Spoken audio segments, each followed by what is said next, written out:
KPCC അധ്യക്ഷൻ K സുധാകരനെ അധ്യക്ഷ പദവിയിലേക്ക് കോൺഗ്രസ് നേതൃത്വം തിരികെ എത്തിക്കില്ലേ?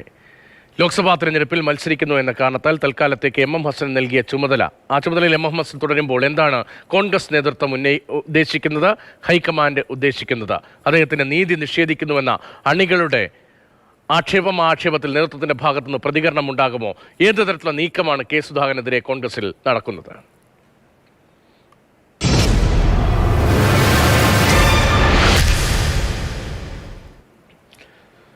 നിരവധി പേരുകൾ ഉയർന്നു കേൾക്കുന്നുണ്ട് KPCC അധ്യക്ഷ പദവിയിലേക്ക് കഴിഞ്ഞ കുറേ കാലമായി. പക്ഷേ കെ സുധാകരൻ സ്ട്രോങ് ആയി അധ്യക്ഷ പദവിയിൽ തുടരുകയുമായിരുന്നു. വിമർശനങ്ങളൊക്കെ ഉണ്ട് എങ്കിലും അദ്ദേഹത്തിനെതിരെ വലിയ എതിർപ്പുകൾ ഉയരുന്നില്ലായിരുന്നു പാർട്ടിയിൽ എന്നതും പ്രധാനമാണ്. അതിനിടയിലാണ് കണ്ണൂരിലെ ലോക്സഭാ സ്ഥാനാർത്ഥിത്വം ചൂണ്ടിക്കാണിച്ചുകൊണ്ട് തൽക്കാലത്തേക്ക് MM ഹസന് KPCC അധ്യക്ഷ പദവിയിൽ ആക്ടിംഗ് പ്രസിഡന്റ് പദവി ചാർജ് നൽകിയത്. പക്ഷേ തിരഞ്ഞെടുപ്പ് കഴിഞ്ഞിട്ടും എന്തുകൊണ്ടാണ് കെ സുധാകരന് പദവി തിരികെ നൽകാത്തത് എന്ന വലിയ ചോദ്യവും ചർച്ചയും കോൺഗ്രസിൽ രൂപപ്പെടുകയാണ്. ശ്രീ N ശ്രീകുമാർ, മുതിർന്ന മാധ്യമ ഒപ്പം ശ്രീ ജേക്കബ് ജോർജ്, മുതിർന്ന മാധ്യമപ്രവർത്തകർ നമുക്കൊപ്പം ഉണ്ട്. ആദ്യം ശ്രീ N ശ്രീകുമാറിലേക്കാണ്. ശ്രീ ശ്രീകുമാർ, താങ്കൾ നേരത്തെ പാർട്ടിയുടെ പത്രമായ വീക്ഷണത്തിന്റെ പ്രധാനപ്പെട്ട ചുമതലയിൽ ഉൾപ്പെടെ ഉണ്ടായിരുന്ന ആളാണ്. കോൺഗ്രസുമായി ബന്ധപ്പെട്ട പൊളിറ്റിക്സ് ഒക്കെ അറിയാം. നേരിട്ടുള്ള ഒറ്റ ചോദ്യത്തിൽ കെ സുധാകരനെതിരെയുള്ള ഒരു നീക്കമാണോ? അദ്ദേഹത്തോട് നീതികേട് കാട്ടുന്നുണ്ടോ? നോക്കൂ അനീഷ, ഇതില് സംഘടനയിൽ നീതികേട് എന്നുള്ള ഒരു വിഷയം വരുന്നില്ല. 2 ദിവസത്തിനുള്ളിൽ മിക്കവാറും ശ്രീ കെ സുധാകരൻ KPCC പ്രസിഡന്റായിട്ട് ചുമതലയേൽക്കുമെന്നാണ് എനിക്ക് കിട്ടിയ വിവരം. ഇത് നീതികേടല്ല, ഇതൊരു സംഘടനാ സംവിധാനത്തിന്റെ ഭാഗമായിട്ട് ഒരു ആക്ടിംഗ് പ്രസിഡന്റായിട്ട് MM ഹസനെ നിയമിതനായി. തെരഞ്ഞെടുപ്പ് കഴിഞ്ഞാൽ ആ ചുമതല കൈമാറുക എന്നുള്ളതായിരുന്നു. ചുമതല കൈമാറിയിട്ടില്ല. അതിന്റെ കാരണം എന്താണെന്ന് KPCC വ്യക്തമാക്കാതെ നമ്മൾ അതിനെക്കുറിച്ച് ചർച്ച ചെയ്യുന്നതിൽ അർത്ഥമില്ല. പക്ഷേ കോൺഗ്രസിന്റെ കീഴ്വഴക്കം അനുസരിച്ചിട്ട് തെരഞ്ഞെടുപ്പ് കഴിഞ്ഞാൽ സ്ഥാനം തിരിച്ചു നൽകുക എന്നുള്ളതാണ്. അത് 2011 ശ്രീ രമേശ് ചെന്നിത്തല മത്സരിച്ച് തിരിച്ചു വന്നപ്പോൾ അദ്ദേഹത്തിന് തലേക്കുന്നിൽ ബഷീർ ആ സ്ഥാനം ഒഴിഞ്ഞു കൊടുത്തിരുന്നു. അപ്പൊ ഇത്തവണത്തെ ഒരു ചെറിയ പ്രത്യേകത എന്താണെന്ന് വെച്ചാൽ, ഈ മറ്റുള്ള സ്ഥലങ്ങളിലെ തെരഞ്ഞെടുപ്പ് കൂടെ പൂർത്തിയാകാതെ AICCക്ക് ഇതിലൊരു തീരുമാനം എടുക്കാൻ കഴിയില്ല എന്നായിരുന്നു കരുതിയിരുന്നത്. പക്ഷെ ഞാൻ ഇന്ന് അറിഞ്ഞത് AICC സംഘടനാ ചുമതലയുള്ള ജനറൽ സെക്രട്ടറി KC വേണുഗോപാൽ അക്കാര്യത്തിൽ 2 ദിവസത്തിനുള്ളിൽ തീരുമാനമെടുത്ത് ശ്രീ സുധാകരനെ അറിയിക്കുമെന്നാണ്. സാധാരണ നിലയിൽ അങ്ങ് തന്നെ ചൂണ്ടിക്കാണിച്ചതുപോലെ തലേക്കുന്നിൽ ബഷീർ അന്നത്തെ KPCC vice president Ramesh Chennithala charge നൽകി, ആക്ടിംഗ് പ്രസിഡന്റ് ചാർജ് നൽകി പോയി തിരഞ്ഞെടുപ്പിൽ മത്സരിച്ചു വരുമ്പോൾ അദ്ദേഹത്തിന് തിരികെ ലഭിക്കുന്നുണ്ട്. ഇത്തരം കീഴ്വഴക്കങ്ങൾ പാർട്ടിയിലുള്ളപ്പോൾ എന്തുകൊണ്ടാണ് ഇത്തവണ ഒരു കൺഫ്യൂഷൻ ഉണ്ടായത്? കെ സുധാകരന് ഓട്ടോമാറ്റിക്കലി തിരഞ്ഞെടുപ്പ് കഴിഞ്ഞ് പിറ്റേ ദിവസം വന്ന് ചാർജ് എടുക്കാൻ കഴിയാത്ത, ഇന്ദിരാ ഭവനിലെ KPCC അധ്യക്ഷന്റെ മുറിയിൽ കയറാൻ കഴിയാത്ത തരത്തിൽ എന്ത് പ്രതിബന്ധമാണ് രൂപപ്പെട്ടത്? അത് സംഘടനാപരമായ ചില പതുക്കെയുള്ള തീരുമാനങ്ങൾ ഡൽഹിയിൽ നിന്ന് വരുന്നതിന് വേണ്ടി വെയിറ്റ് ചെയ്യുന്നു എന്ന് പറഞ്ഞ് അതിനെ സാമാന്യവൽക്കരിക്കാൻ കഴിയുമോ ശ്രീകുമാർ? അല്ല, ആ ചോദ്യം വളരെ ശരിയാണ്. കാരണം അദ്ദേഹത്തിന് പിറ്റേന്ന് തന്നെ സ്ഥാനം കൊടുക്കേണ്ടതായിരുന്നു. അതിൽ യാതൊരു തർക്കമില്ലാത്ത കാര്യം. കാരണം ഇതിലൊറ്റ തീരുമാനമേ ഉള്ളൂ, തെരഞ്ഞെടുപ്പ് കഴിയുന്നത് വരെയെന്ന് മാത്രമേ ഉള്ളൂ. തെരഞ്ഞെടുപ്പ് ഫലപ്രഖ്യാപനം കഴിയുന്നത് വരെയെന്നില്ല. അപ്പൊ തെരഞ്ഞെടുപ്പ് കഴിഞ്ഞ് അദ്ദേഹത്തിന് KPCC പ്രസിഡന്റ് പദം തിരിച്ചു കൊടുക്കുക എന്നുള്ളത് തന്നെയായിരുന്നു അതിന്റെ യുക്തി. ഇതൊരു ചർച്ചാ വിഷയമാക്കേണ്ട കാര്യം ഉണ്ടായിരുന്നില്ല. അതുകൊണ്ടാണ് ഞാൻ ആദ്യമേ പറഞ്ഞത്, എന്തുകൊണ്ടാണ് അദ്ദേഹത്തിന്റെ സ്ഥാനം ഏൽക്കാൻ കഴിയാതിരുന്നതിനെ എന്നുള്ളതിനെ കുറിച്ച് വിശദീകരിക്കേണ്ടത് KPCC ആണ്. അവിടെ വിശദീകരിച്ചിട്ടില്ല. ഞാൻ പറഞ്ഞത് ഇക്കാര്യത്തിൽ തീരുമാനം പെട്ടെന്ന് തന്നെ ഉണ്ടാകും. കാരണം ഇതൊരു ചർച്ചാ വിഷയമാക്കി കൊണ്ടുവരാതെ കോൺഗ്രസിന് മോശമാണ്. കാരണം സുധാകരനെ മത്സരിക്കാൻ താല്പര്യം ഉണ്ടായിട്ട് മത്സരിച്ച ഒരാളല്ല. കണ്ണൂർ പിടിച്ചെടുക്കാൻ വേണ്ടി അദ്ദേഹത്തോട് മത്സരിക്കാൻ പറഞ്ഞു. അദ്ദേഹം പറഞ്ഞു KPCC പ്രസിഡന്റ് സ്ഥാനവും തെരഞ്ഞെടുപ്പിലെ സ്ഥാനാർത്ഥിത്വം ഒന്നിച്ചു കൊണ്ടുപോകാൻ എനിക്ക് പറ്റില്ല എന്ന് പരസ്യമായി പറഞ്ഞ ഒരാളാണ്. അങ്ങനെ പരസ്യമായി പറഞ്ഞ ശേഷമാണ് അദ്ദേഹത്തോട് അത് പാടില്ല, തൽക്കാലം KPCC പ്രസിഡന്റ് പദത്തിൽ നിന്ന് മാറി നിന്നിട്ട്, ഒഴിയാന്നുള്ളതല്ല കേട്ടോ, മാറി നിൽക്കുക എന്നുള്ളതാണ്, ലീവ് എടുക്കുക എന്നുള്ളതാണ്. മാറി നിൽക്കുന്ന എന്തിനാണ്? മത്സരിക്കാനാണ്, അല്ലാതെ സുഖവാസത്തിന് പോകാനല്ല, മത്സരിക്കാനാണ്. മത്സരിക്കുന്ന എന്തിനാണ്? സംഘടനയെ ബലപ്പെടുത്താനും സംഘടനയുടെ താല്പര്യം സംരക്ഷിക്കാനുമാണ്. അപ്പൊ അതുകൊണ്ട് അത് അദ്ദേഹം കേട്ടു. അദ്ദേഹം അച്ചടക്കമുള്ള ഒരു പ്രസിഡന്റ് പദവിയിൽ ഇരുന്ന ഒരാളെന്ന് അദ്ദേഹം തെളിയിച്ചു. അദ്ദേഹം മത്സരിച്ചു, മത്സരം കണ്ട് തിരിച്ചു വന്നാൽ അത് കൊടുത്തിരുന്നെങ്കിൽ ഈ ചർച്ച ഒഴിവാക്കാമായിരുന്നു. പക്ഷെ എന്തുകൊണ്ട് കൊടുക്കാതിരുന്നു എന്നുള്ളതിന് വിശദീകരണം ഞാനല്ലല്ലോ പറയേണ്ടത്, അത് KPCC പറയണം.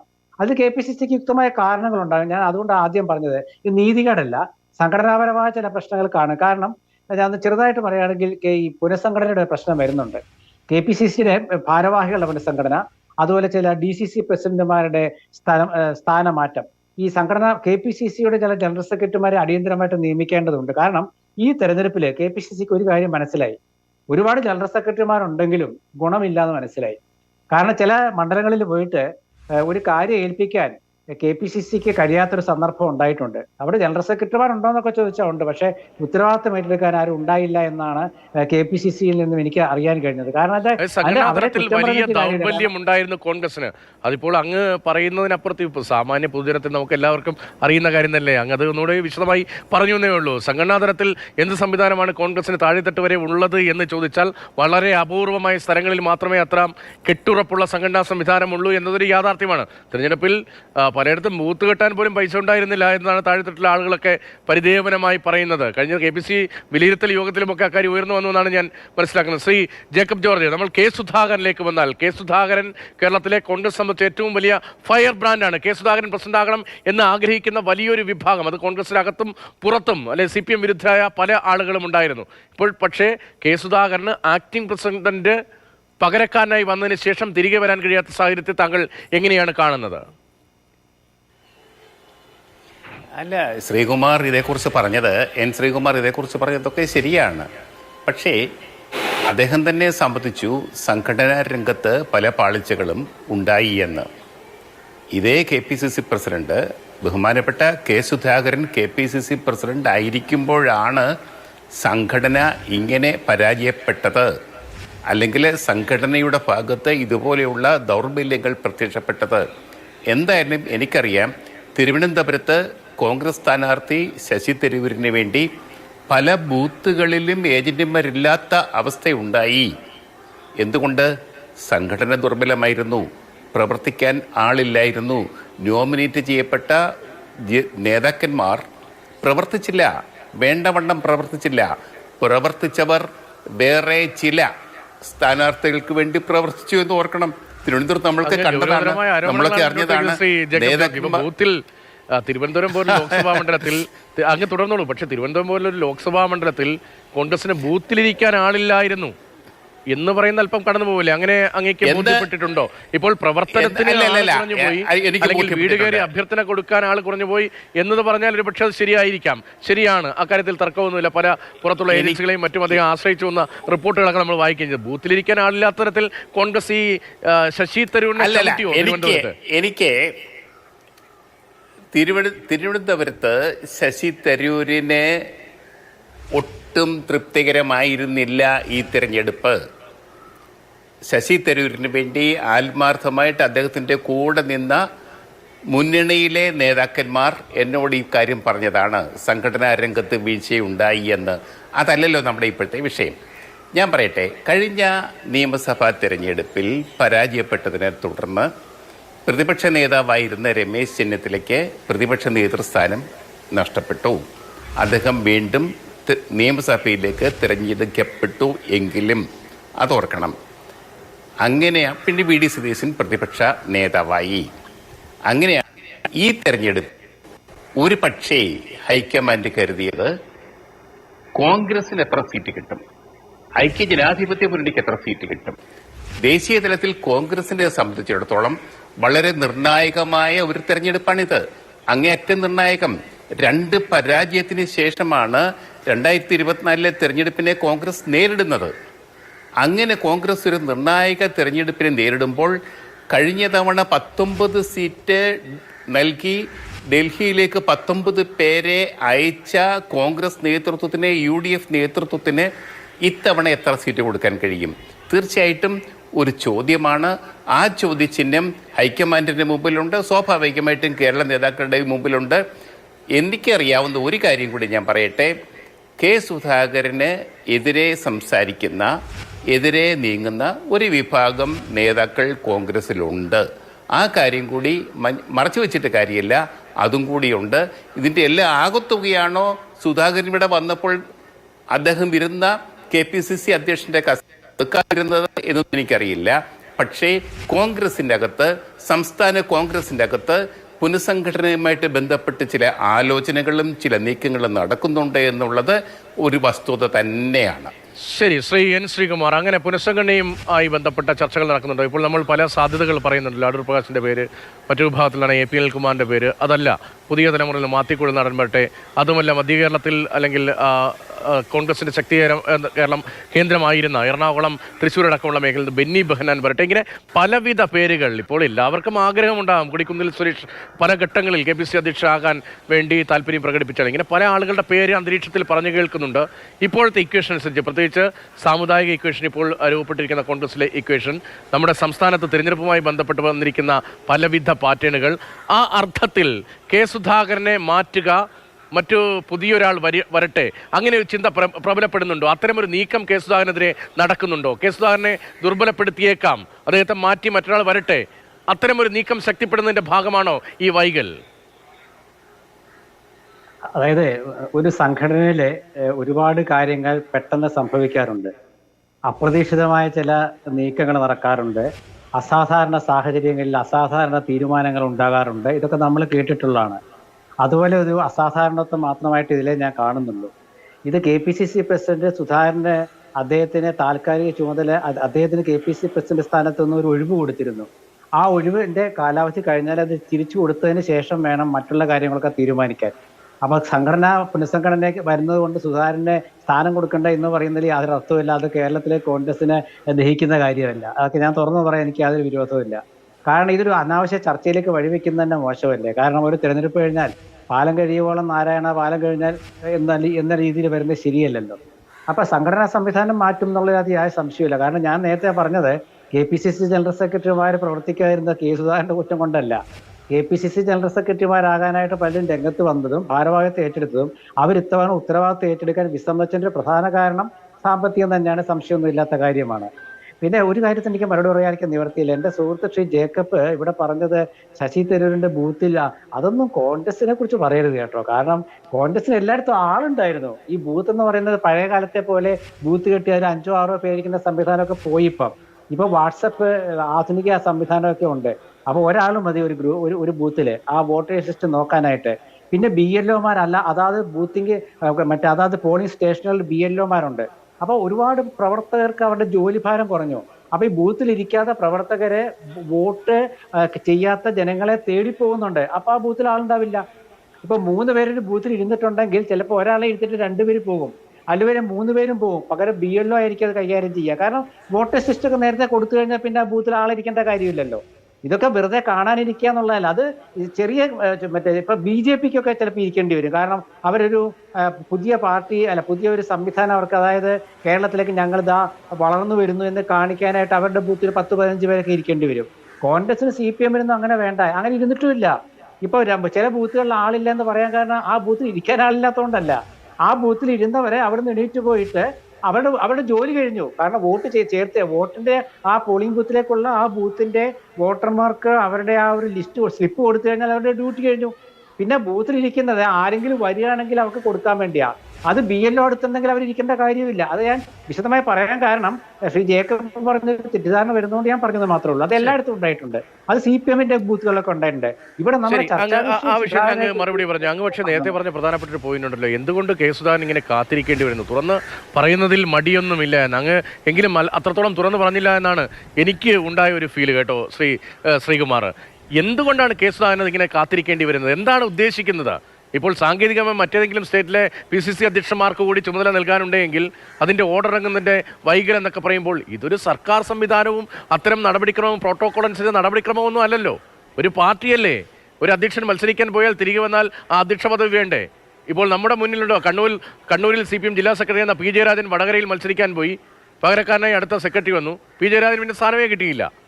അതുപോലെ ഒന്നാണോ ഇത് എന്നതാണ് എൻ്റെ നേരിട്ടുള്ള ചോദ്യം. അല്ലല്ല, P ജയരാജനെ മാറ്റിയത് അതും ഇതും പിന്നെ വ്യത്യാസമുണ്ട്. ഇത് താൽക്കാലികമായിട്ട് ആക്ടിംഗ് പ്രസിഡന്റ് എന്നാണ് KPCC പ്രസിഡന്റിനെ ഇപ്പോൾ വിശേഷിപ്പിച്ചിരുന്നത്, ശ്രീ MM ഹസനെ. ഇത് ഞാൻ പറഞ്ഞത് ഇതൊരു ചർച്ചയാക്കേണ്ട കാര്യം ഉണ്ടായിരുന്നില്ല. ഇത് ഞാൻ നേരത്തെ അനീഷ തെറ്റിദ്ധരിച്ചെന്താ വെച്ചാൽ ഇത് ദേശീയ തലത്തിലുള്ള കാര്യമായിട്ട് കൂട്ടിക്കുഴയ്ക്കല്ല. അതായത് ദേശീയ തലത്തിൽ എല്ലായിടത്തും തിരഞ്ഞെടുപ്പ് നടക്കുന്നത് കൊണ്ട് ആരെങ്കിലും എന്തെങ്കിലും ഒരു സംശയമോ പരാതിയോ ഉന്നയിച്ചു കാണും. ഇനിയിപ്പോൾ പുതിയൊരു സംവിധാനം വരട്ടെ എന്ന് ഉന്നയിച്ചാൽ അതിന് ചർച്ച ചെയ്യാൻ വേണ്ടി ഒരുപക്ഷെ അവർ തീരുമാനം എടുത്തിരിക്കുക. അതായിരിക്കാം വൈകിയത്. എന്തായാലും എനിക്ക് കിട്ടിയ വിവരം അനുസരിച്ച് ഇത് വൈകാൻ വഴിയില്ല. ഒന്നോ രണ്ടോ മൂന്നോ ദിവസത്തിനുള്ളിൽ ശ്രീ സുധാകരന്റെ KPCC ശരി പ്രസിഡന്റ് ശരി ശ്രീ സ്ഥാനത്തേക്ക് ജേക്കബ് ജോർജ് അദ്ദേഹം പറഞ്ഞ പ്രധാനപ്പെട്ട 2 പോയിന്റ്. ഒന്ന്, ആരെങ്കിലും ചിലപ്പോൾ ഉന്നയിച്ചിട്ടുണ്ടാവും മറ്റൊരു ചിന്ത, അതായത് KPCC അധ്യക്ഷനെ മാറ്റാൻ പുതിയൊരു നേതൃത്വം വരട്ടെ എന്ന തരത്തിൽ, അതുകൊണ്ടായിരിക്കാം വൈകുന്നത്. രണ്ടാമത്തേത്, ഇതൊരു ചർച്ചയാകേണ്ടതില്ല, പക്ഷേ ചർച്ചയായ സാഹചര്യത്തിൽ വളരെ വേഗത്തിൽ വീണ്ടും KPCC അധ്യക്ഷ പദവിയിലേക്ക് അദ്ദേഹം എത്തിയേക്കാം. പക്ഷേ അദ്ദേഹം എത്രനാൾ തുടരും എന്നതിലൊരു വ്യക്തത ശ്രീകുമാറിനടക്കമില്ല.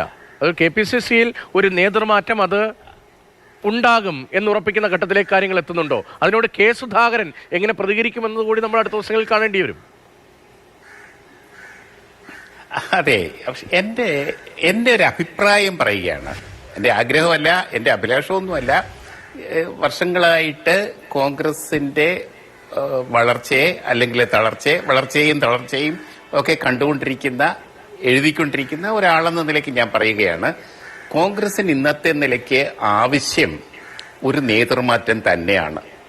സംസ്ഥാന തലത്തിൽ മാത്രമല്ല, PCC തലത്തിൽ മാത്രമല്ല, സംസ്ഥാനത്ത് ജില്ലാ അടിസ്ഥാനത്തിലും താഴെ തട്ടിലുമൊക്കെ സംഘടനാപരമായിട്ട് ഒരു മാറ്റം ഉണ്ടായെങ്കിൽ മാത്രമേ വരാൻ പോകുന്ന പഞ്ചായത്ത് തിരഞ്ഞെടുപ്പിലും നിയമസഭാ തിരഞ്ഞെടുപ്പിലും കോൺഗ്രസിന് ഒരു മുന്നേറ്റം കുറിക്കാനാവൂ. അതൊരു വസ്തുതയാണ്. നമ്മൾ കേരളത്തിലെ കോൺഗ്രസിനെ സൂക്ഷ്മമായിട്ട് നിരീക്ഷിച്ചുകൊണ്ടിരിക്കുന്നതിന്റെ നിന്ന് കിട്ടിയ എന്റെ ഒരു ഒബ്സർവേഷനാണ്. അത് വളരെ ശക്തമായിട്ട് തന്നെ പറയാൻ ഞാൻ ആഗ്രഹിക്കുന്നു. കേരളത്തിൽ ഇക്കാലം അത്രയും ഇടതുപക്ഷവും ഐക്യജനാധിപത്യ മുന്നണിയും തമ്മിലുള്ളൊരു മത്സരമായിരുന്നു. ഈ ഒരു മത്സരം, ഈ 2 ശക്തികൾ, പ്രത്യേകിച്ച് CPM-ഉം കോൺഗ്രസും ഇങ്ങനെ ഉയർന്നു നിൽക്കുന്നത് കൊണ്ടാണ് ഇവിടെ BJPക്ക് കടന്നു വരാൻ കഴിഞ്ഞിട്ടില്ലാത്തത്. ഇതിൽ ഏതെങ്കിലും ഒരു ശക്തി ക്ഷയിച്ചെങ്കിൽ മാത്രമേ BJPക്ക് ഇവിടെ വളരാൻ കഴിയൂ. ആ ഒരു സാധ്യത ഉണ്ടാക്കി കൊടുക്കരുത്.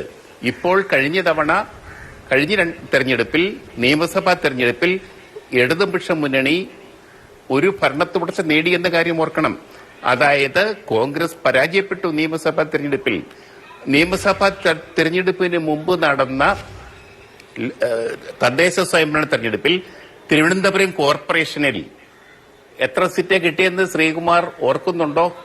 9 സീറ്റ്. ശ്രീ ജേക്കബ് ജോർജ്, അതേക്കുറിച്ച് പറഞ്ഞാൽ തിരുവനന്തപുരത്തെ കൗൺസിലർ ആവുക എന്നുള്ളതല്ലോ. ഇപ്പോൾ പാർട്ടി പ്രവർത്തനം തുടങ്ങുമ്പോഴേ MPയോ MLA ആവുക എന്നുള്ളതാണല്ലോ തിരുവനന്തപുരത്തെ കോൺഗ്രസ്സുകാരുടെ ഒല്ലൈൻ. അല്ലാതെ ഇവിടെ നഗരസഭയിൽ സീറ്റ് പിടിക്കാമെന്നുള്ളത് അന്ന് അങ്ങനെ ഒരു ചിന്തയേ ഇല്ലല്ലോ. അങ്ങനെ ഒരു ചിന്തയുണ്ടെങ്കിൽ ആർക്കെങ്കിലും ഒരു ചുമതലയെങ്കിലും കൊടുക്കില്ലേ, പേരിനെങ്കിലും. അത് പോട്ടെ, അതല്ലല്ലോ വിഷയം. ഇപ്പോൾ ഈ ലോക്സഭാ തെരഞ്ഞെടുപ്പിന്റെ പാറ്റേൺ, വോട്ടിംഗ് പാറ്റേൺ ഒന്നാണ്, മറ്റൊന്നാണ് നിയമസഭാ തെരഞ്ഞെടുപ്പിലെ വോട്ടിംഗ് പാറ്റേൺ, മറ്റൊന്നാണ് തദ്ദേശ തെരഞ്ഞെടുപ്പ് വോട്ടിംഗ് പാറ്റേൺ. അതൊരു പക്ഷേ ഒരു അല്പം സൗകര്യമാണ് കോൺഗ്രസ് നേതാക്കളെ സംബന്ധിച്ച്. വോട്ട് ചെയ്തോളും, ജയിക്കാൻ കഴിയുന്ന ഒരു സ്ഥിതി ഉണ്ടായാൽ ജനങ്ങൾ വോട്ട് ചെയ്തോളും, അങ്ങനെ ഒരു പ്രതീക്ഷയാണല്ലോ. ഇപ്പോൾ അങ്ങ് ചൂണ്ടിക്കാണിച്ച പോയിന്റിലേക്ക് വന്നാൽ, നേരത്തെ പരാജയം ഉണ്ടായപ്പോൾ നേതൃമാറ്റമുണ്ടായി, പ്രതിപക്ഷ നേതൃസ്ഥാനത്ത് മാറ്റമുണ്ടായി, KPCC അധ്യക്ഷ പദവിയിൽ മാറ്റമുണ്ടായി. പക്ഷേ ഇപ്പോൾ എന്താണ് സംഭവിച്ചത്?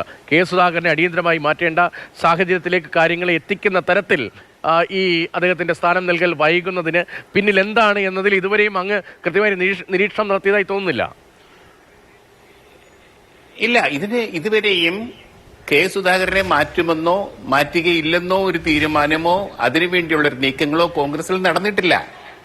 ഇല്ലാത്ത നീക്കങ്ങളെ കുറിച്ച് നമ്മൾ മുൻകൂട്ടി പ്രവചിക്കുന്നത് ശരിയല്ലല്ലോ. ചാനലിൽ വന്നിരുന്ന് അങ്ങനെ പറയുന്നത് ശരിയല്ലല്ലോ. കോൺഗ്രസ് ഇപ്പോഴും കെട്ടുറപ്പുള്ളൊരു സംഘടനയാണ്, യാതൊരു സംശയമില്ലാത്ത കാര്യമാണത്. കേരളത്തിൽ കോൺഗ്രസിന് കഴിഞ്ഞ ദിവസം ഗുജറാത്തിൽ പോലും കോൺഗ്രസിന്റെ റാലിയൊക്കെ കാണണം. കോൺഗ്രസ് ശക്തമാണ്, മഹാരാഷ്ട്രയിൽ കോൺഗ്രസ് ശക്തമാണ്. പക്ഷേ അവിടുത്തെ പ്രശ്നം, അവിടുത്തെ കോൺഗ്രസുകാരെ സംഘടിപ്പിക്കാൻ, പാർട്ടിയിലേക്ക് ആൾക്കാരെ കൂട്ടാൻ പറ്റിയ നേതാക്കൾ സംസ്ഥാനങ്ങളിൽ ഇല്ലാതെ പോയി. നേതാക്കൾ സംസ്ഥാനങ്ങളിൽ ഇല്ലാത്തതിന്റെ കുറവാണ് പല സംസ്ഥാനങ്ങളിൽ ഇന്ന് കോൺഗ്രസ് നേരിടുന്ന ഭീഷണി.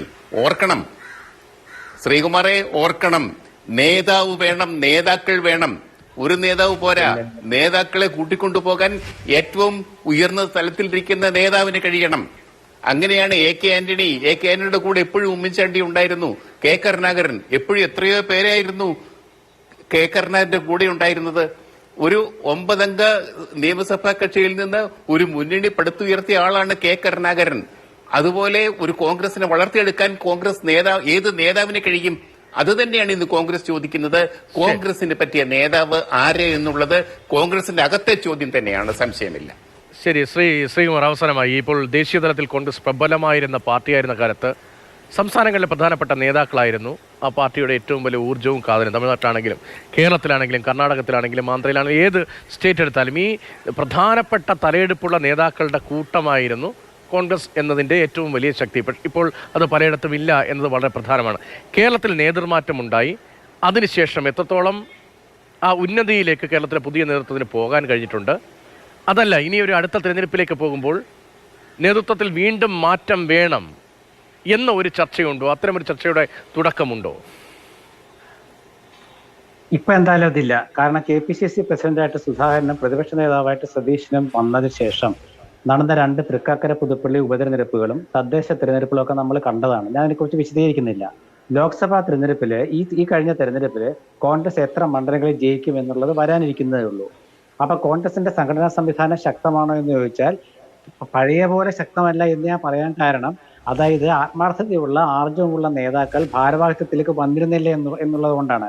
അതിന് സുധാകരനോ സതീശനോ രമേശോ അല്ലെങ്കിൽ ഹസനോ ഒന്നും ഉത്തരവാദികളല്ല. അത് വേറെ ചില കാര്യങ്ങളാണ്. പക്ഷെ ഇവിടുത്തെ ചർച്ചാ വിഷയം അതല്ലാത്തതുകൊണ്ട് ഞാൻ അതിലേക്ക് വിശദീകരിക്കുന്നില്ല. ഈ 20 ലോക്സഭാ മണ്ഡലങ്ങളിലേക്ക് നടന്ന തിരഞ്ഞെടുപ്പിൽ കോൺഗ്രസ് 20 മണ്ഡലങ്ങളിൽ ജയിക്കുമെന്നവർ പറയുകയും 20 മണ്ഡലങ്ങളോ അതോടെ അല്ലെങ്കിൽ 19 മണ്ഡലങ്ങളോ ജയിക്കുകയാണെങ്കിൽ ഈ സുധാകരനെയും ഈ സതീശനെയും തന്നെ നമുക്ക് ഈ ശ്രീ ജേക്കബ് ജോർജിനൊക്കെ പോഴ്ത്തേണ്ടി വരില്ലേ? അപ്പൊ അതിൽ അങ്ങനെയൊന്നും പറയുന്നതിൽ യാതൊരു അർത്ഥമില്ലാത്ത കാര്യമാണ്. കാരണം രാഷ്ട്രീയം എന്ന് പറയുന്നത് അതാത് കാലികമാണല്ലോ. ഇപ്പൊ പഴയ കാലത്ത് ഉമ്മൻചാണ്ടിയും ആന്റണിയും ഒക്കെ കരുത്തരായിരുന്നു. അവർക്ക് പ്രായമായി. ഉമ്മൻചാണ്ടി മരിച്ചുപോയി. അപ്പൊ പകരം പിന്നെ വേറെ ആള് വരണം. അയാൾക്ക് ഉമ്മൻചാണ്ടി ആകാൻ പറ്റുമെന്ന് ചോദിച്ചാൽ പറ്റത്തില്ല. ആന്റണി ആകാമെന്ന് ചോദിച്ചാൽ പറ്റില്ല. ലീഡറാകാൻ പറ്റുമെന്ന് ചോദിച്ചാൽ പറ്റില്ല. അവരുടെ കഴിവിനനുസരിച്ചിട്ട് പ്രവർത്തിക്കുന്നതോടൊപ്പം തന്നെ ഇന്നത്തെ രാഷ്ട്രീയ തലമുറയുടെ പെരുമാറ്റവും കാണണം. പഴയ കാലത്ത് പോസ്റ്റ് ഒട്ടിക്കാൻ പ്രവർത്തകർ പോയിരുന്നു. ഇത്തവണ പോസ്റ്റ് ഒട്ടിക്കാൻ എല്ലാ രാഷ്ട്രീയ കക്ഷികളും ആരെയാണ് ആശ്രയിക്കുന്നത്? തൊഴിലാളികളെ അല്ലെങ്കിൽ ഇവന്റ് മാനേജ്മെന്റിനെ. ഇതൊക്കെ നമ്മൾ കാണണം. അതിൻ്റെതായ ദോഷം കോൺഗ്രസിന് സംഭവിച്ചിട്ടുണ്ട്, എല്ലാ പാർട്ടികളിലും സംഭവിച്ചിട്ടുണ്ട്. കോൺഗ്രസിൽ ഇത് കൂടും. കാരണം കോൺഗ്രസ് ഒരു കേഡർ പാർട്ടി അല്ലാത്തതുകൊണ്ട് അത് കൂടി വരും, അത്രേ ഉള്ളൂ. പക്ഷെ അത് ഇതായിട്ടൊന്നും യാതൊരു ബന്ധവുമില്ല. ഇതൊരു അനാവശ്യ ചർച്ചയുണ്ടാക്കി എന്നുള്ളതാണ് ഇപ്പോഴത്തെ നമ്മുടെ വിഷയം.